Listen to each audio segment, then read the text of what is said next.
Hi, DIFESTers. My name is Rudolph Vincent, and I am the founder of DIFEST Global. A warm welcome to you all on the third edition. This year, DIFEST will focus on the future of work by addressing authenticity, belongingness, and social impact as some of the most important practices for building a more inclusive and purpose driven workplace for everyone to thrive. Before we begin, I would like to humbly thank our belonging partner Newsela for supporting our initiative in democratizing world class content and promoting equity in education. On this note, I would like to welcome you to a very important session on overcoming trauma and turning rejection into a successful career, the power of being indigenous. We have in conversation two very profound people with wounds so deep rooted that it requires unbelievable strength and courage to come out and share their stories. What are the long term impacts of intergenerational trauma? Who is this stolen generation lost in time? Here's a conversation on rejection, cultural genocide, unequal access to education, hope, opportunity, truth, and reconciliation. Please welcome Mark Champley from Australia and Valerie Vanderwyk from Canada.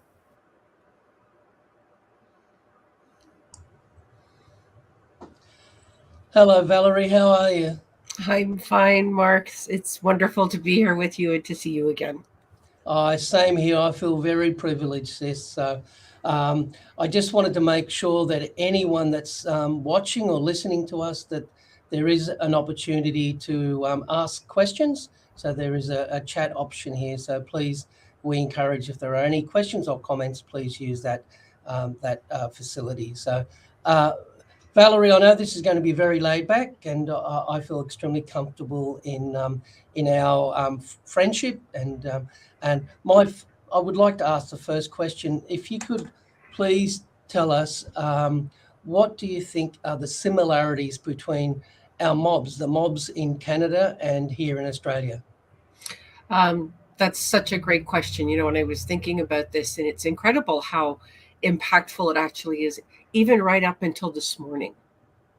And what I would like to say is that, when we talk about colonization and the colonization of different countries, and many of us still remaining as part of a commonwealth, the impacts and the similarities between the treatment of Indigenous people here in Canada and in Australia and other areas are really far too eerily similar, which is unfortunate when we think about the global impact that has on individuals, opportunities, equal access to education, equitable access to the same employment opportunities as non-Indigenous peers. And I guess for me, the best way for me to sum it up was from a meeting that I was in this morning with an amazing lady, Michelle Davis from the Ontario Native Literacy Coalition here in Canada. She just came back from 21 days of conferencing and traveling around in Australia, of all places. And there was an Indigenous conference that was going on, and she mentioned something that was very poignant to me, and it just struck me so much. And knowing that I was going to be here tonight, I promised myself I was going to share this. So as we know here in Canada, and maybe others around the world are not familiar with it, but we do have the Truth and Reconciliation Commission. And what they did was they found 94 specific things that could be done to actually help improve reconciliation between Indigenous and non-Indigenous people, to help overcome a lot of the trauma that has been experienced, and to tell the true history of Indigenous people in Canada. And Michelle was telling me that as she was at this conference, she's walking along past this booth from a group in Australia, and the backdrop said Truth and Reconciliation. So she stopped and she was speaking with them, and she was looking at some of their material. And what she said to me that struck me so incredibly and fits with this question is, she said to them, same thing, different country. So if that doesn't show us what the similarities are, And I think probably even beyond Canada and Australia, with the impacts that colonization has had on Indigenous people around the world. Yeah. Yeah, that's so interesting, and I believe, Valerie, it really highlights the strong connections that we have with each other, and really the power of truth telling. And that's what I think, that's really part of healing. So, Valerie, the next question I'd like to ask you, and it's really about your story. I know you're a survivor, and I would really like to hear more about that, and how you maintained and fought for your connection with your culture. Mm-hmm. Thank you, Mark. And it took me a long time. And I recently, I was on a panel for an electrical energy conference earlier, midweek last week. And it was about diversity, equity, and inclusion, and the inclusion of Indigenous people into space. How do we welcome them? How do we start to rectify some of these things that have taken place? And I think it was at that conference when I was there, I mentioned that I am a survivor of the 60s scoop. And that was the best kept secret until about 20 years ago. Because prior to that, trying to explain some of the trauma and the experiences that I went through in foster care with the Catholic Children's Aid Society here in Canada, nobody would believe you. Mm. You were instantly labeled, quote unquote, the lying Indian. And they just couldn't conceptualize that people could be treated in such a manner. So you quickly reach a point where you learn to be quiet, right? You learn not to share. And it takes courage to be able to share stories. So the one thing that I'd like to have resonate with people is that when you have the opportunity to listen to individuals who are brave enough to share their trauma and their stories, please believe them. That's the first thing, right? And acknowledge that everybody's life is not the same. For myself, I can still tell you to this day that it was March 20th, 1972, when I was dropped off at foster care, taken from my family home and my parents, along with my sister, and dropped off in foster care. My social worker's name was Miss Penny, and I remember that she drove a yellow Volkswagen Beetle. Right. So we were brought to this farmhouse out in the middle of these farm fields with this long driveway. I remember her car leaving, and I was taken by my braids, dragged into the house. I was told that I would be called Dirty Little Indian, and I promptly had my braids cut off. Now, for us as Indigenous people, that's our spirit. It represents our strength and who we are, our pride, our connectedness to each other. There are so many things that happen, and that all happened in the first 5 minutes that I was there. My sister was not so fortunate with her ability to overcome these things. It impacted her greatly throughout her life. She ended up taking a different path than I did. And it's entirely because of the treatment that we received. The foster care system in this country managed to strip everything from me. My parents, my siblings, my culture, everything. When I was younger, the Catholic Church had me baptized twice, just in case. In case of what? I don't know. But having the ability to know that going forward has always been something that's really driven me beyond a lot of things, that determination to not be put down and to not stop. I aged out of the foster care system in this country, and I've lived on my own since I was 16 years old. At 16 years of age, I just simply said, I've had enough. I've had enough of being labeled. I've had enough of being accused, ridiculed, not knowing who the next family was going to be that I was going to be placed with, and having absolutely no control over these decisions. I remember when I spoke with my eldest sister on one of the few visits that I had with her. I've only ever met her 3 times in my life. She has since passed away. But she told me that when we were first put into foster care, she fought with the Catholic Children's Aid Society to have my sister and myself sent to her to live with her and her husband. And they refused. And that's what we call the scoop here in Canada. When I was 18 years old, I found the courage to go to the Catholic Children's Aid Society and speak with the executive director, who was at that time, it was Bob Light. He too has since passed, to try and find out why certain things were allowed to go on. And at 18 years of age, I certainly felt that it was owed at that stage to me. My sister was going through an awful lot of trauma, mental health issues, run-ins with the law.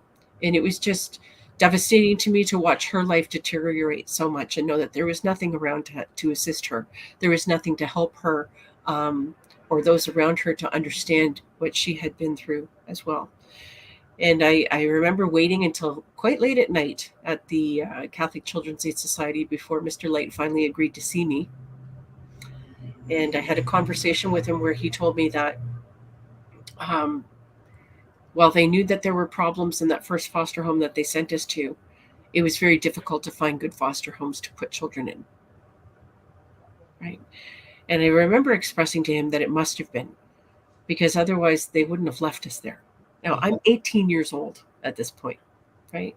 Living on my own. I've finished high school on my own. I'm working full time. I'm trying to save money for a post-secondary education. Because of the way that the country is laid out here in Canada, and the laws and the legislation, when my mother married my father, she was stripped of her status. She was no longer considered a status Indian in this country because of who she married. Right? That's just a part of the intergenerational trauma that we experience. Trying to reclaim that can be a very difficult thing. And I remember when I spoke with Bob Light, I asked him if he was aware of the treatment that children in that home were receiving. And he told me that there were still foster children in that home.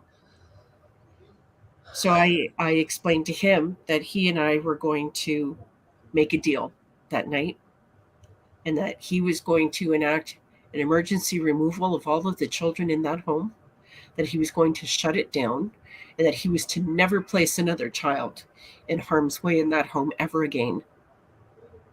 And he told me that he would need to take that to his board of directors. I said, no, you won't, Mr. Light. Tomorrow morning, 9:00, an emergency removal of those children. And in return, I promise not to sue you. He kept his word, and I kept mine. It's interesting, Mark, because a few years after that, I found the courage to go back to that foster home as an adult in my early 20s. And I could not believe it. In hindsight, I would have answered differently. But when I went up to this family, I will not say their name, just to say hello and here I am and this and that. They invited me into the front of their home, and I just felt this chill run over me going in this house. And she reached up into the china cabinet that she had beside the front door, and she pulled out 2 braids. And she told me, she says, these are yours. Do you want them? She kept them. She kept them all those years. In hindsight, I should have said yes. Yeah. But at the time, I was so mortified that somebody would keep a trophy like that and to me, it was just a reminder of the trauma. It was a reminder of the pain. But I was just dumbfounded that somebody could take those steps to, I still don't understand it. So for me, when we talk about these sorts of things, by the time I was 10 years old, I was stripped completely of my family. I was alone. My sister and I had been separated. We were only allowed to see each other under supervised visitation once every 4 months. It was just, the intention was there to grow us apart. So for myself and finding my culture, it became this battle. I was 26 years old before I finally got the Catholic Children's Aid to release enough personal records for me so that I could get a birth certificate. Up until that point in time, I wasn't even legally allowed to leave the country. So once I got that birth certificate, I remember thinking to myself, all of this fighting, it took 8 years of fighting with them to get the information so I could get a birth certificate. And I kind of thought to myself, now the status card thing, this is a whole other ballgame, right? More obstacles, more roadblocks in the way, more stopping you, more making you jump through hoops, more asking you questions for information that you just don't have, you know? And I kind of resigned myself at one point in time to say that, I don't need a piece of plastic from the Canadian government to tell me who I am and where I came from. Yeah. I know who I am. And I've just sought out what I need to know through a conversation with Indigenous people myself, building relationships, garnering understanding, and introducing myself to that amazing culture that just stirs you when you're part of it. It moves you. So, and again, as I've said many times, I don't want to ever be viewed as somebody who's sitting in that dark place, because I'm not there anymore. I'm over here and I'm in the light and I'm doing the things that I love to do. And if telling this story helps change perspective for even one person, then it's worth repeating it 100 times. Yeah. Oh, Valerie, thank you so much for sharing that. That is such a powerful story, and it saddens me to think it would be a common story as well, Valerie. Mhm. And but just to think of you as an 18-year-old, such a young age, having that resilience and strength to really stand up and fight back. I am just so proud of you, and what you've achieved through some terrible circumstances. And it's interesting you talk about not being able to get a passport. I have a colleague whose mother was given a date of birth, and sadly still to this day cannot access a documentation for birth certificates to get a passport. So it's happening today, Valerie. Isn't that shameful? Yeah. I mean, really, that we still have those structures in place that allow this to continue. Right? 100%. And that's one thing that I ask everybody. It's like, I am not one to point fingers. I am not one to hold a grudge or to be angry or to lay blame. My energy is better spent elsewhere. Yeah. The one thing that I do ask people to do is, aside from the fact that it's like, take the opportunity to believe someone when they have the courage to tell you their story. Yeah. And if you really want to do something to help facilitate change, make sure that the institutions around you do not allow these things to continue to happen. Yeah. That's how we can all work together, right? That's how we build things. I call it, my favorite saying with this is that, reconciliation is truly a two-way street.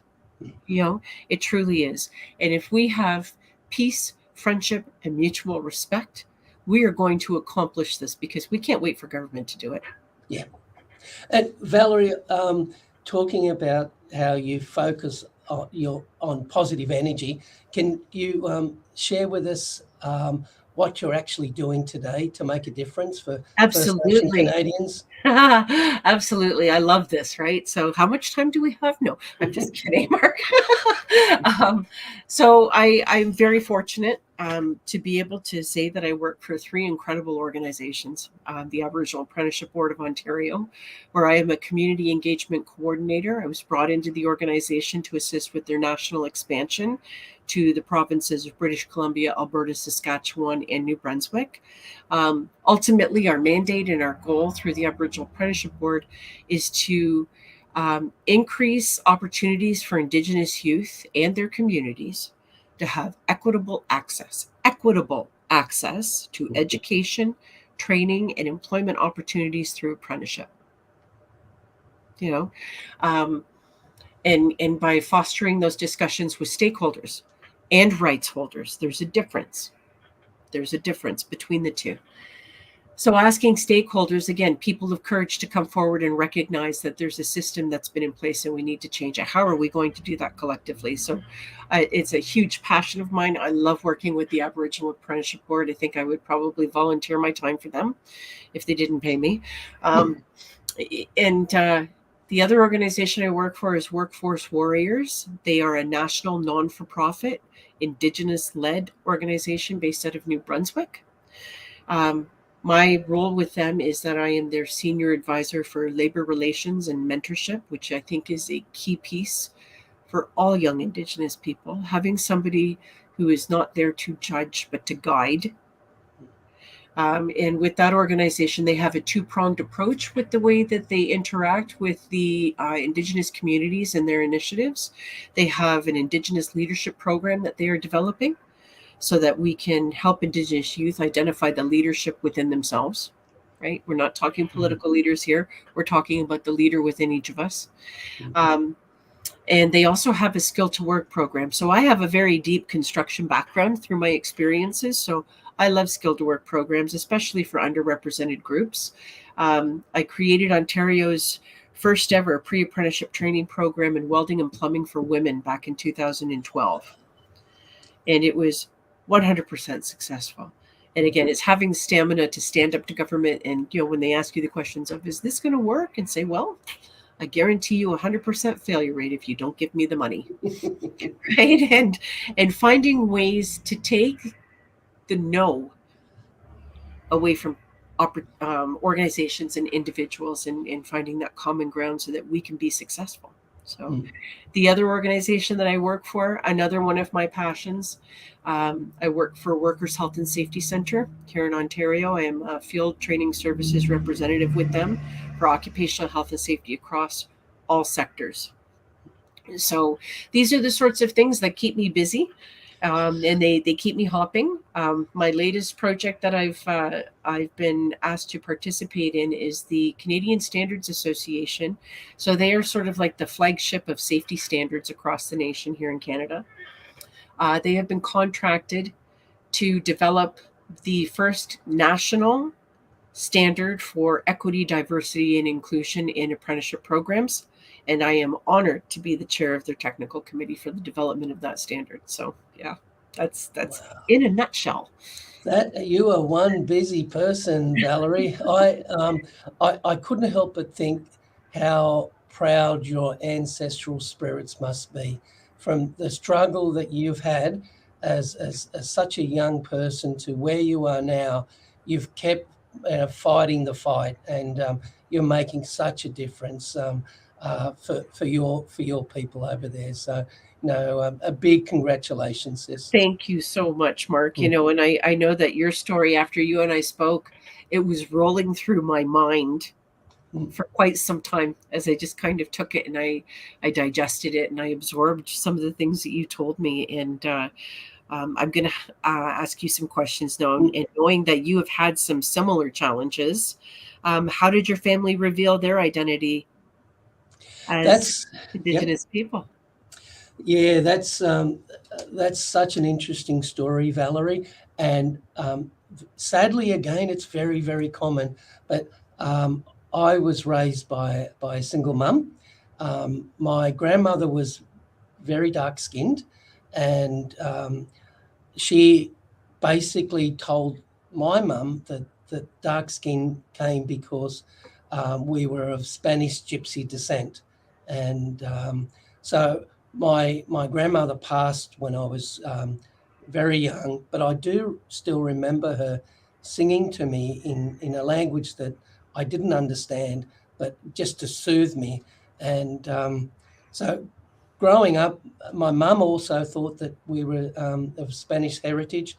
And when I was a little boy, and I'm showing my age here now, my hobby was collecting stamps.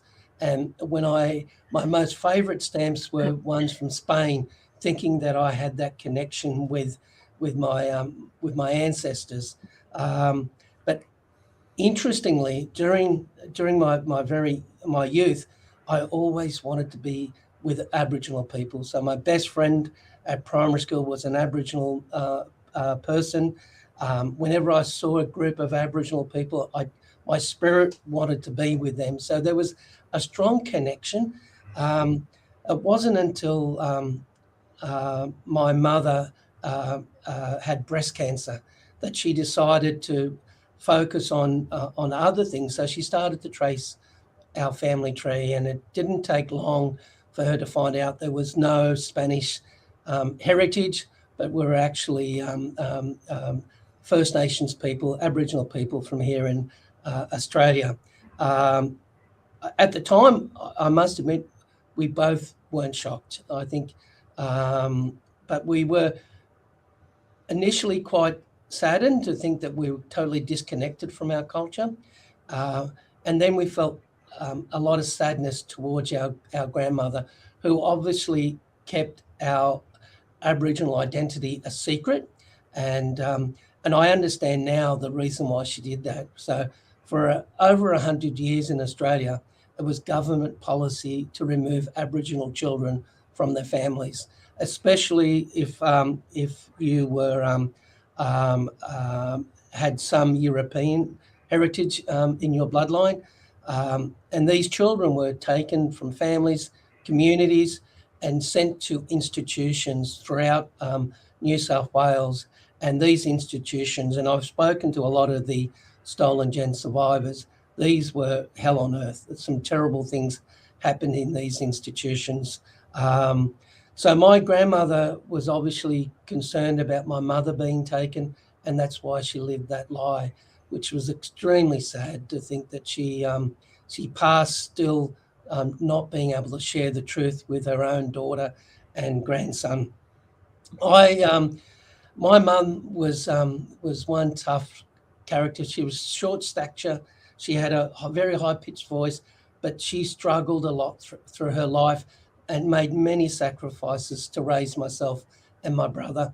So I wasn't surprised when she said to me, "Oh, Mark, I want to connect with Mob. I really want to."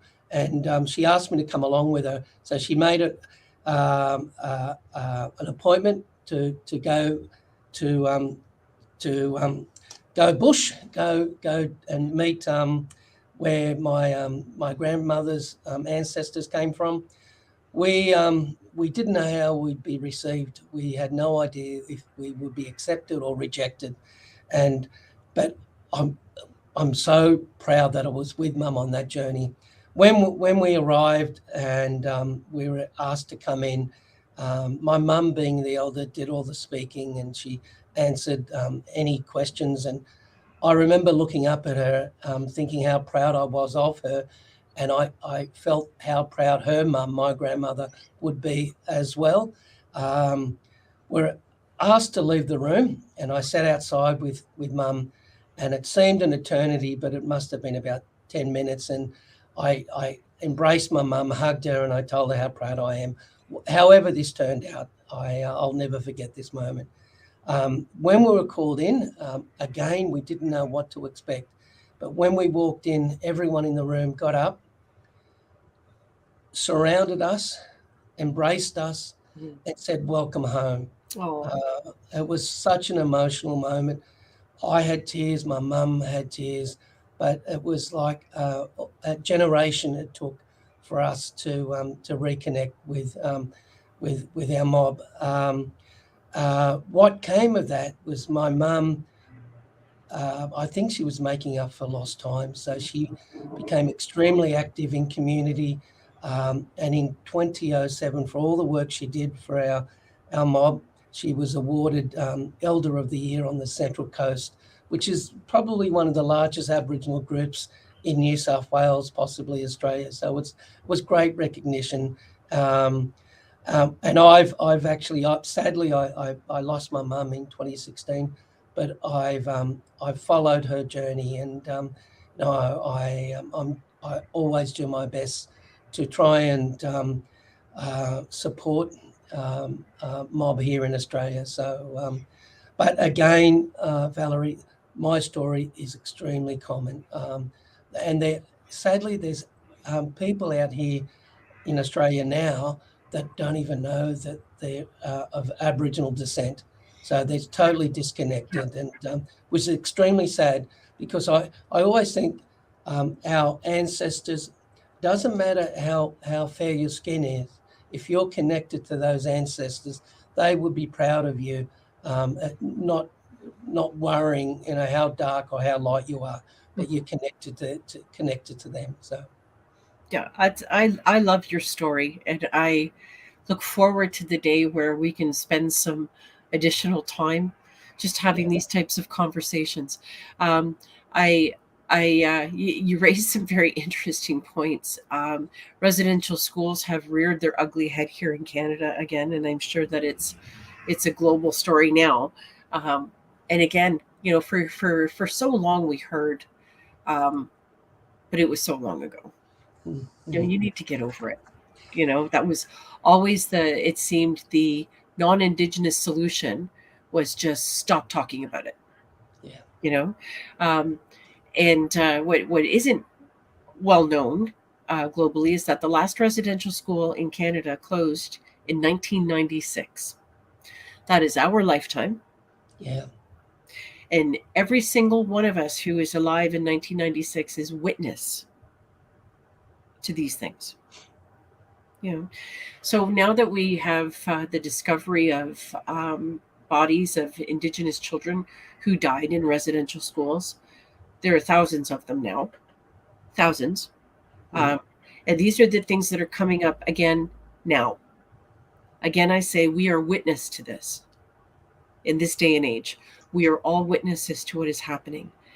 This isn't so long ago. This is the today. This is the now. We are all partaking in the telling of accurate history, right? And I think it's important that while sometimes it can be uncomfortable, that we take the opportunity to just absorb that discomfort. Yeah. Each of us individually absorb it. Because that is exactly the feeling that was created by these acts that were committed, right? One of the other things that you do, which I am a big fan of as well, is mentorship programs. And I was wondering what you are working on with the Department of Education to support the upskilling of the First Nations youth in Australia. Well, it goes back to 2016, Valerie.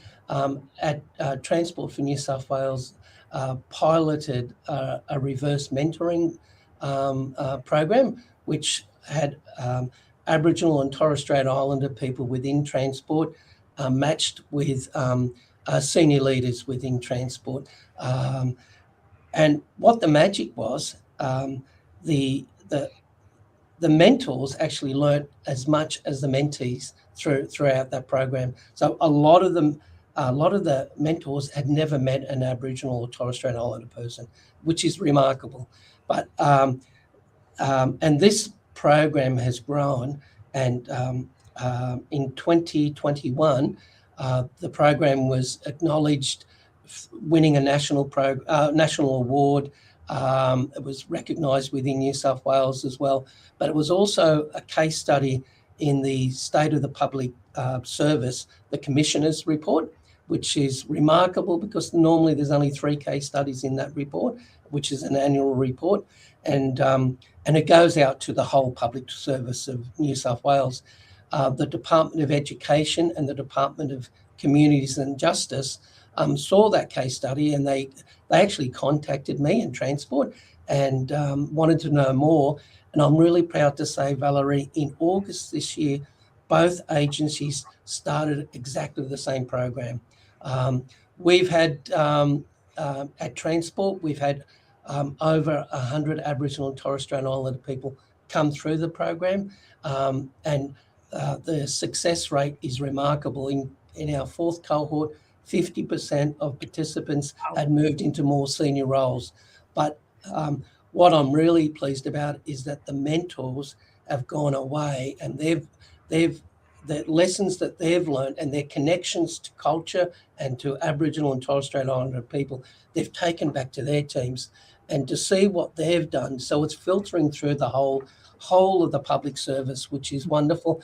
And I think this is the way that we can go forward, is by spending time together, learning each other's culture.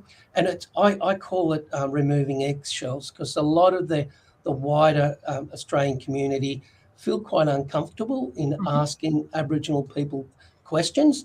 But this program, for an example, removes those eggshells, so you can ask those questions and learn. And it's been it's been a wonderful journey for me, and I'm really pleased to share with you that this year, just recently, my passion for this program, I received a Churchill Fellowship, and next year around this time I will be coming to Canada for a period of time. So I'm sure that our paths will cross, Valerie. Well, I was just going to say, when you do, you can come on over and stay out back. But outback here in Canada is different than outback in Australia. Outback here means behind the house in the trailer. That's good to know, Valerie. Oh, would love to. Definitely going to be putting that in my calendar. Would love to simply sit and meet with you. And it's so interesting. One of the things that you said that really resonates with me too is how we can, how do we broach these topics? How do we remove some of that discomfort so that people have the courage to start speaking and asking questions without them feeling like they're going to say the wrong thing, right? Or ask the wrong question. And how do we create that space? And when I say reconciliation, to me is a two-way street. I mean it, right? And I think we all need to be stewards of reconciliation. That means when we take a step forward, it doesn't have to be a big step. It doesn't have to be everybody taking that step together. But every individual who takes a step forward, you are now a steward of reconciliation. And you have a responsibility to nurture that step and to protect it. That's how we move forward, right? Each of us, all of us, taking on our own role and responsibility in correcting so much that has happened for everyone, especially for our Indigenous people. So with that said, I wanted to ask you, how did you use your culture as a strength to bring both of these worlds together, Mark? Yeah, that's a good question, Valerie. And I'd like to start with trying, if you imagine a clock face, and every minute, instead of being a minute, it's 1,000 years. So I look back to colonisation, which happened in 1788. So if you look at that clock face, it happened 23 seconds ago. Yeah. But our culture, we've been here for more than an hour. So I think that really highlights how Aboriginal people have looked after this land for such a long period of time and cared for it. And in our culture, we're connected to Mother Earth, and Mother Earth's connected to us. So the Kamilaroi nation, which is in far northwestern New South Wales, Kamilaroi stands for no having. And I think the values mean that, you don't focus on material things. You share what you have. You only use what you need. You look after each other, everyone the same, and you look after Mother Earth, and Mother Earth looks after you. And I think if the society today had those simple values, I think we would be in such a better shape. This world would be in. But we've had a lot of issues here in Australia. We've had severe bushfires, severe flooding, which we're experiencing today. But the wider community now is reaching out to the Aboriginal science. How did you look after this land for so long? So the conversation's changed now. So they're not looking at how the Europeans looked after their land in Europe. They're now asking, how did the Aboriginal people for over 65,000 years care for this land? So the lens has changed, which is wonderful. And I think it's also the wider Australian population, I think, are actually quite proud that they have one of the oldest continuous cultures in the world. And that's cool. That's something, people should be really proud about. Not just our First Nations people, but all Australians. Mm-hmm. So I think, I do see a light at the end of the tunnel, and hopefully our Aboriginal culture and science will be, further embraced into the future.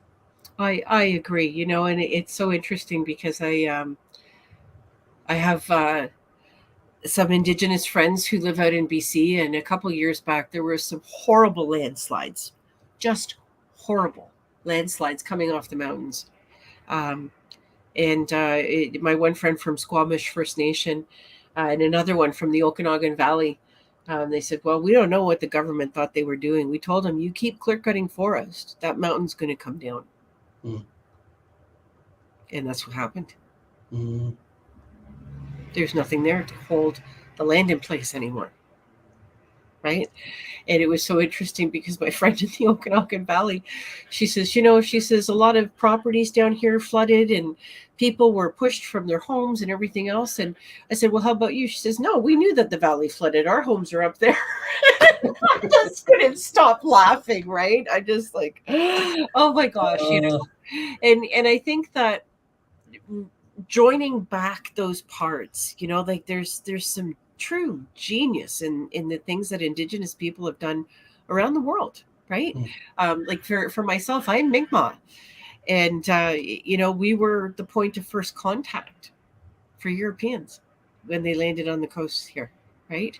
I often when we think about some of these things, we could go on forever about the different pieces of European ideology that came over here and changed everything. The doctrine of discovery from the Catholic Church, terra nullius, taking the original people of these lands and considering them nothing more than flora or fauna. Yeah.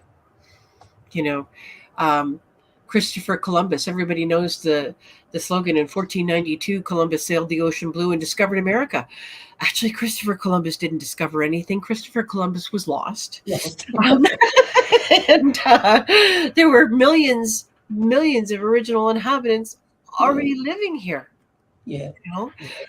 So I think that when we start telling the truth and putting truth to history and putting things in context, I think that we're going to grow a much better, more embracing community and world across that's my vision for this, right?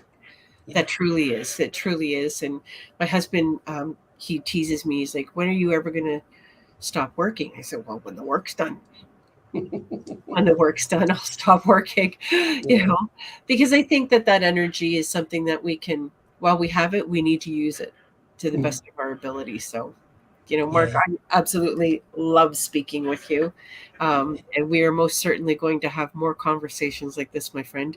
As I said before the program started, I probably have a million good reasons to go to Australia, but you're going to be the top one. I do go. I'd love to welcome you here, Valerie, and introduce you to our mob here, and we'll definitely be privileged to show you around. And, I would love it. I would love it. Going to add that to my bucket list, Mark. Yeah.